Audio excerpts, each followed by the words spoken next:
Segundo o Divaldo e o Chico Xavier, hoje Dona Benedita Fernandes é uma das responsáveis pelo movimento eh, da desobsessão, da mediúnica, na noroeste do estado de São Paulo. Então, uma criatura que eu acredito que os espíritas deveriam conhecer, sim, porque é uma das medalhas lindas da história do movimento espírita de São Paulo, do Brasil.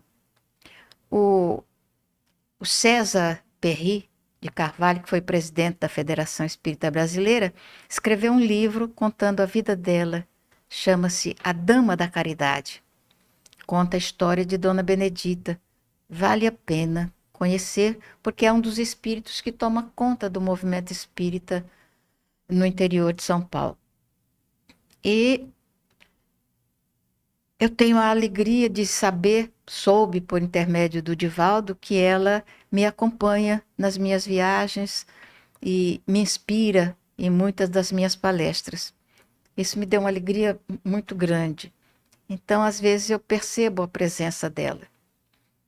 Então, a nossa casa, Caminho da Esperança, vai completar em dezembro 44 anos. Então, fomos nós que fundamos a casa.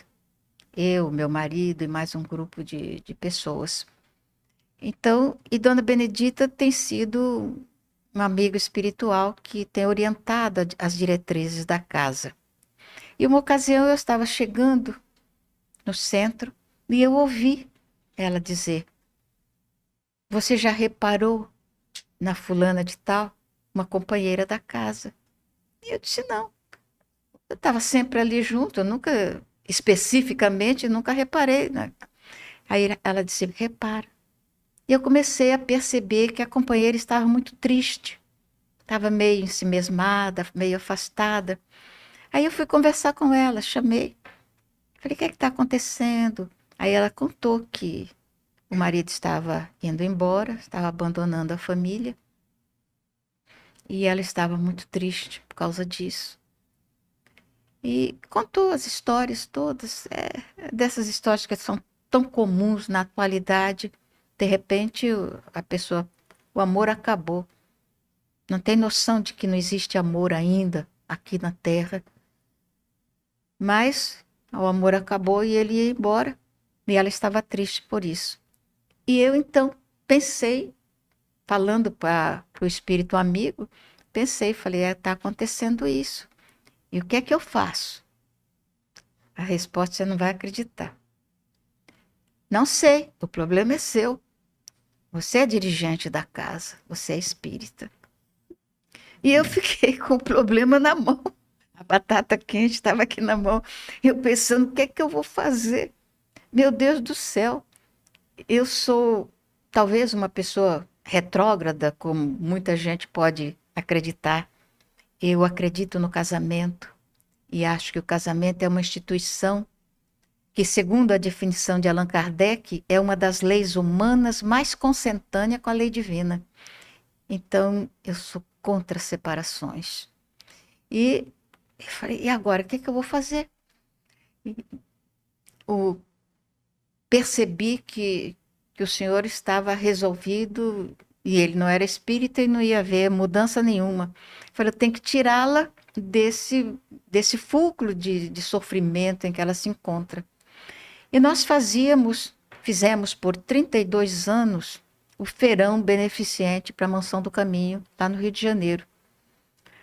E muitas casas espíritas do Brasil inteiro participavam, inclusive do Guarujá, a Marisa Cajada participou algumas vezes. E na sexta-feira o Divaldo fazia a palestra conosco e no domingo ele fazia o feirão conosco no Colégio Militar. Então, como chegavam as pessoas muito cedo, normalmente eu fazia um festival antes da palestra do Divaldo.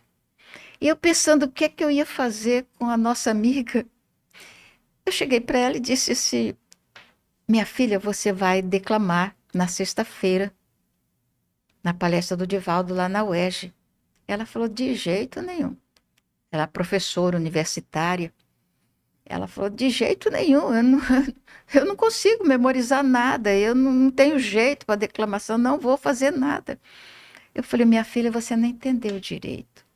Eu não estou lhe pedindo, estou dizendo, você vai declamar um poema na sexta-feira, antes da palestra do Divaldo. As pessoas não discutem muito comigo, não, sabe? Então ela não discutiu. Ela falou, então você me deu um poema curtinho. Eu falei, tudo bem, tá aqui, O Pássaro Cativo, de Olavo Bilac. É um pouquinho assim, tem umas 12, ou 13, ou 14, 15 estrofes, eu não me lembro mais. Ela ficou assombrada, eu falei, então você vai memorizar. Para encurtar a história, hoje ela é uma das melhores declamadoras que nós temos na nossa casa. O que aconteceu?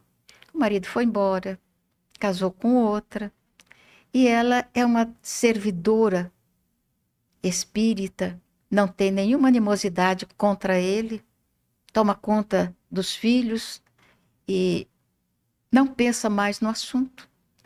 Por quê? A nossa cabeça, nosso cérebro, é um computador que está trabalhando continuamente, noite e dia ele está funcionando.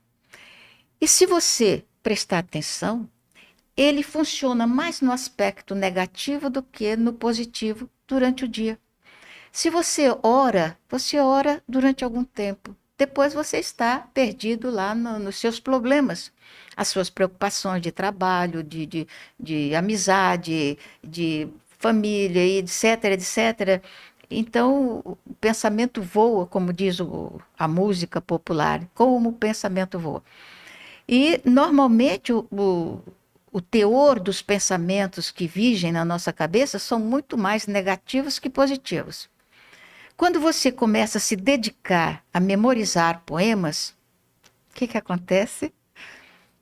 Você vai fazendo exatamente o que a educação manda que a gente faça. O que é educar? Educar é formar bons hábitos. Então você está se autoeducando, formando o hábito de substituir os pensamentos vadios, sem valor, por pensamentos positivos, porque você vai pegar os poemas do que os espíritos mandaram para nós outros. E o teor desses poemas geralmente é de elevação moral, elevação espiritual. Então você educa o seu pensamento. O que ocorre? Quando você está dirigindo, você vai sair daqui para uma outra cidade, ao invés de você ficar pensando nada, você está pensando. Há mistérios peregrinos nos mistérios do destino. E você está em casa, está sozinho, não está lendo, não está fazendo nada, você está ocupado com alguma coisa, a cabeça está lá. Oh, que saudade que eu tenho da aurora da minha vida. Então você nunca está com a mente desocupada. Então lá na nossa casa, todos os frequentadores têm o hábito de ler poemas e memorizá-los. O que você achou desse corte? Coloca aqui nos comentários a sua opinião sobre esse tema. Para ver o episódio completo, é só pesquisar Recomeçar Podcast Espírita. E caso tenha ficado alguma dúvida sobre a doutrina espírita, é perfeitamente normal. Procure ler as obras de Allan Kardec.